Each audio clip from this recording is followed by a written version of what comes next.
What is happening, everybody? Welcome back to another long overdue video. Milzzy, you did say every fortnight a video was going to get posted. I know. I definitely didn't uphold on my end, although a lot has happened in 2022 so far since the last time I posted a video. A lot has changed. A very amazing and eventful year so far.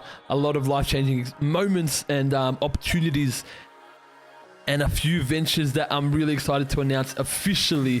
It's been passively announced, I guess, over through Instagram, but we will officially announce that really soon.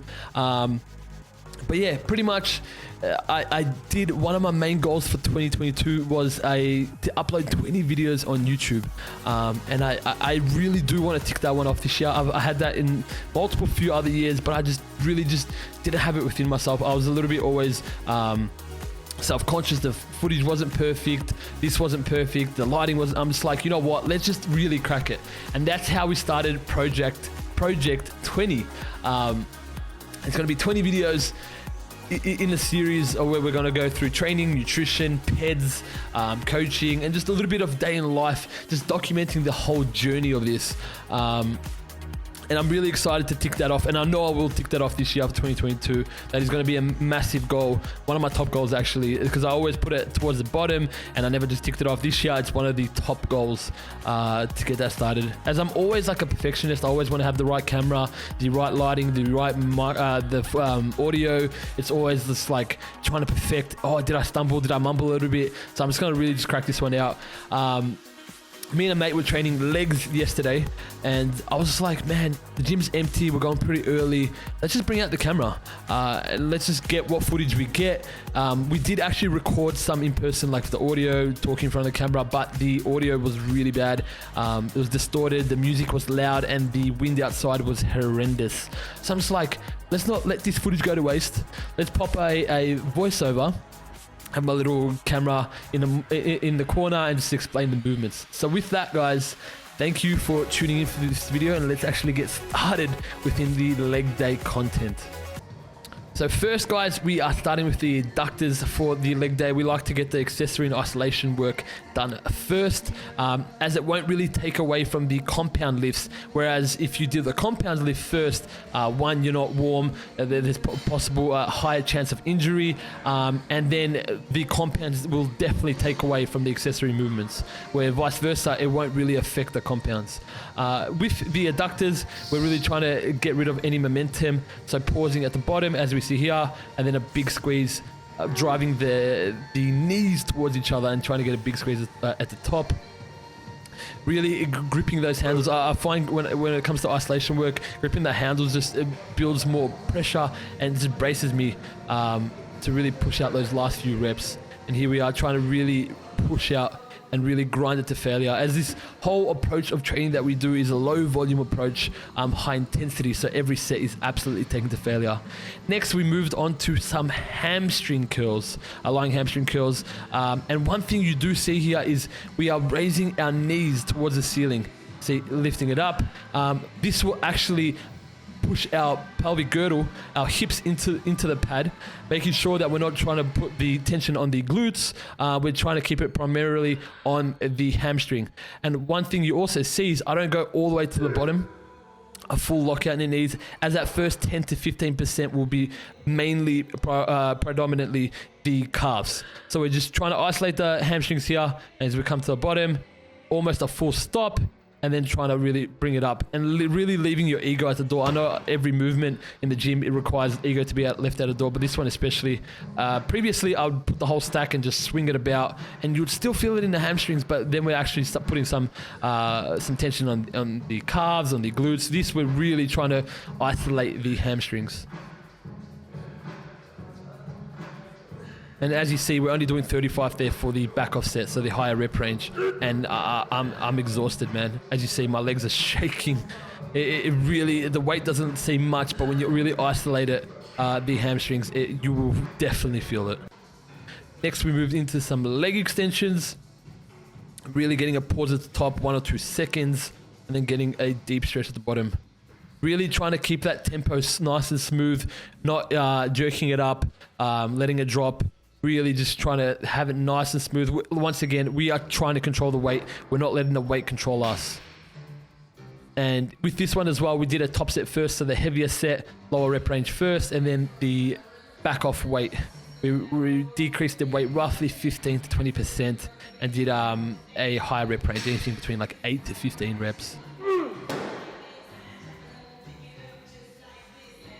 And as you see, I'm really trying to battle and get those last few reps out. Going to absolute failure, not having anything in the tank left.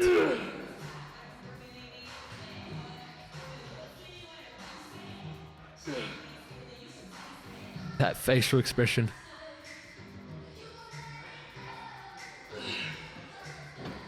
And I think we had one more. We didn't get all the way to the top, but we did push it to absolute mechanical failure. Next, we moved into our first compound lift, and this one is the leg press, although we only did one set, as we did do a rest pause intensifier.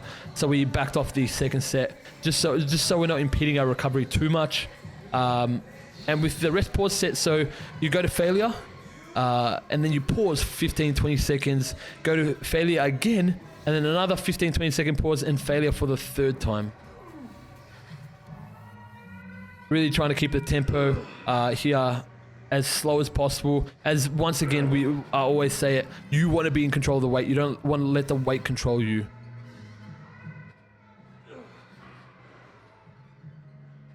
And with this as well, guys, with this video, I just wanted to keep it raw, just show you the working sets, just the facial expressions, the whole process of this like higher intensity style training. I didn't want to keep it like make it a really big edit or something like that. We will have videos like that in the future. But this one, I just wanted to keep it nice and raw and just showing you the actual training within it. And then we did a 15-20 second pause here. Another reason why I always tell like a lot of clients, film your sets, man. Sometimes you will see that you can actually like improve form. Your form might have felt perfect, but there's a few things that you might like, all right, you know what, next time I'll focus on this, or I'll focus on that. And also seeing the intensity, man. Sometimes I feel like at the end here, I probably had one more rep in the tank on the last failure point. Although I just didn't feel steady enough. I felt like if I went for another rep, I would have failed. And also my fault, the dead stop at the bottom there, as you can see probably over there, I had it all the way on the lowest one. So if I let it come all the way down, it would have really pushed my knees into my chest. And here another rest, sorry.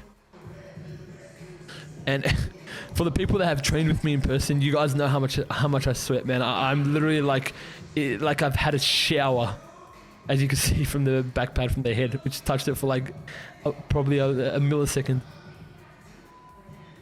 And the last rest here, really trying to just G myself up. And here we go, the last few reps.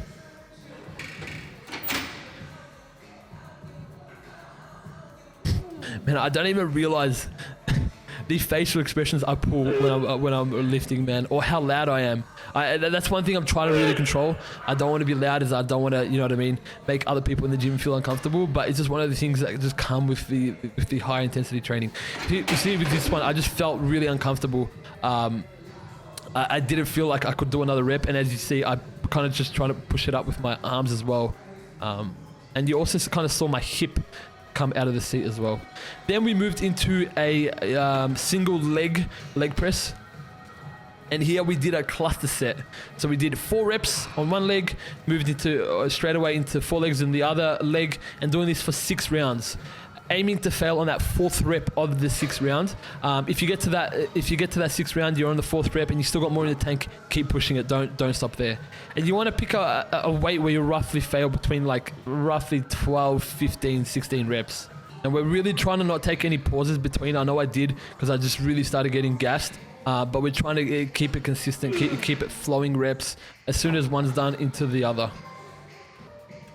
I believe this was the last round or the second last round. Yeah, this was the last round, which I failed perfectly on the 6th round. And the thing is, I didn't really rest between. the leg press as well. We had like a 2-minute rest. Usually with the intensifiers, I do like to get a little bit of a high rest, as we do get gassed cardiovascularly as well. And then we moved into some stiff leg RDLs.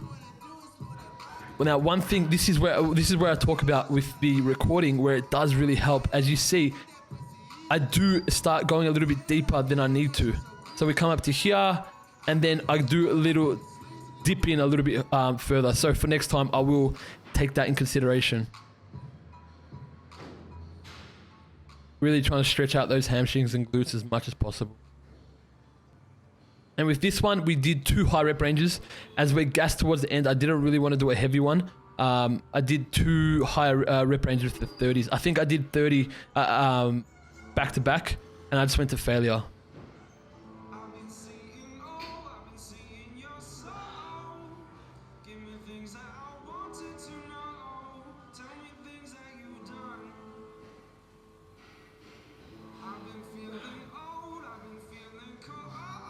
Nice and controlled.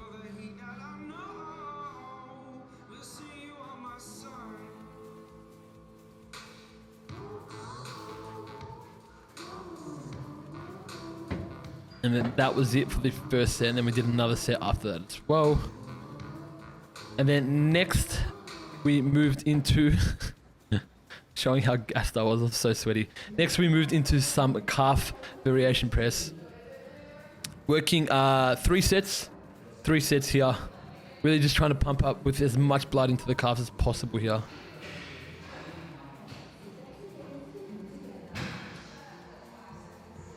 Nice and controlled. As you see, it's a big squeeze at the top, and then a deep stretch, really like stopping it at a full stretch. Really, once again, man, I always push it. You want to be in control of the weight. You don't want to let the weight control you. So nothing where I see a lot of people just really pushing out the reps and they're just flying, getting it from A to B. We really want to be using the isolated muscle that we're trying to target to control the movement of the weight. Sweet, man, that was pretty much it in regards to the leg day. We do change stuff up. So, like next rotation, I won't be doing intensifiers. I do 2 straight sets. We do a heavier set with a lower rep range, anything between 6 to like 10, and then we back off the weight with the back off set, roughly 15-20% of the weight of the top set, and we go for anything between 8 to 15-20 reps, or vice versa. Sometimes we do the lower weight high rep range first, and then move into the heavier weight lower rep range second. But with that, guys, I hope you enjoyed that video. We're going to be genuinely, I really do mean it this time. I'm just going to get awkward if I have to in the gym. I'm going to start pumping out content. We'll do some day in the lives, some full days of eating, a grocery haul, plenty of other stuff, a Q&A as well. So if you guys like that video, please do smack that like button. Comment down below if what you liked about this video, if you have any questions or any videos you would like to see in the future, and make sure to smack that subscribe button. And with that, guys, hope you enjoy that. Enjoy the rest of your day and week. Ciao, Jimmy up. See ya.